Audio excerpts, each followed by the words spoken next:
right, let's go to page 5 next. Let's talk about that notice, that first part of the process. So the notice, top of page 5, letter A, the timing. We looked at this just a little bit ago, but let's look at it in the materials where it happens here. Page 5, letter A. So the notice has to be provided before you can charge them any sort of overdraft fee that is associated with a one-time debit or an ATM transaction that causes the account to be overdrawn. That notice can be provided prior to account opening, during the account opening process, after account opening, and more than one time, number 3, during the life of the account. And a lot of the institutions that do provide the opt-in, what they find is that the initial offering of it, okay, if they're really truly trying to get people to opt in, probably isn't enough. And so a lot of them will do once a year, they'll do a sweep. The regulation permits you to do that. Now, we'll a little bit later come to things that you should make certain that you're steering clear of, misrepresentations, omissions, things like that. So while you're doing this, if you're choosing to come at the customer multiple times, just make certain you're not getting into areas that are unfair, deceptive, or abusive acts or practices. We'll intersect with that a little bit later on. Now, delivery of that notice. So look real closely here. Letter B, it talks about it being in writing. It also mentions electronically, and then it says e-sign there in parentheses. Let's talk about that for a moment. Many of you probably provide it or are looking to provide it in writing, but with technology, especially what we've learned in this last year and a half of the pandemic, is that we're doing a lot more electronic communication. And it works pretty slick when it works right.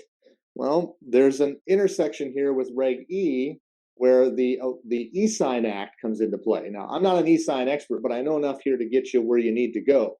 The e-sign act says that if you're going to electronically communicate with you, so again, I'm going to be your customer, and you're looking to get me an opt-in notice, can you just email that to me? No, it wouldn't count. It has to be e-sign compliant. Well, what's that mean? E-sign compliant means there's a 2-part process that has been completed. I have to consent to you. In other words, I have to give you permission, consent for you to be able to electronically communicate with me. That's step 1. The second part then is that I have to be able to view what you're sending me. And so I consent, yes, please communicate with me electronically. Okay, that gives you permission, but we're not done yet. We've got to now satisfy that I can view what it is that you're sending me. That's the 2-part, the consent and the acknowledgement. The acknowledgement is the second part, that I can view the format in which you're communicating with me.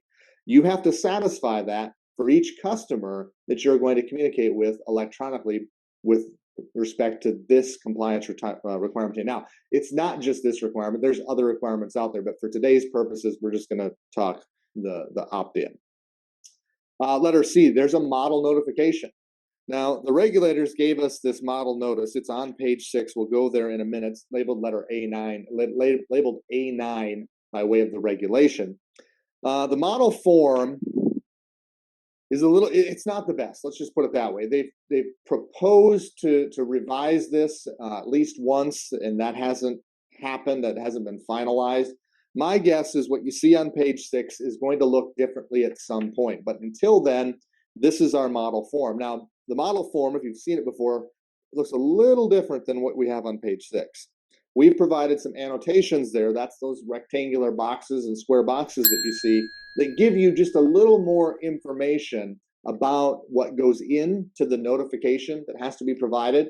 But I'm going to make it simple. You need to start with the model notice and then adjust it to fit how you do it in your organization. Now, let's talk about more specifically what that model notice is made up of. Let's go to page number 7 to do that, and we'll talk about the specific content.